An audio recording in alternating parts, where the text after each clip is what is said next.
trong chúng ta, ngay cả ông bà cha mẹ của chúng ta được học qua trường lớp một cách cụ thể cách làm cha làm mẹ.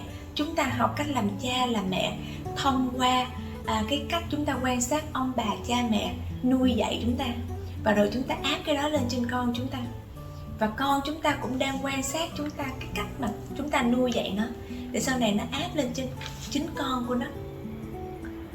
Bạn thấy đó, khi mà bạn sinh con ra, bạn không có một cái gọi là mô tả công việc cụ thể là phải làm cha làm mẹ như thế nào. Bạn chỉ thừa hưởng cái cách làm cha mẹ từ ông bà cha mẹ của xã hội của mình thôi. Vậy thì cái tư duy kế thừa, cái cách mà bạn thừa hưởng đó đó, mà nếu không có tỉnh thức lựa chọn thì nó sẽ tác động như thế nào? Nó sẽ có hai tác động lớn. Thứ nhất là lên sức khỏe của chính bản thân bạn. Thứ hai là lên cái cách mà bạn nuôi dạy con.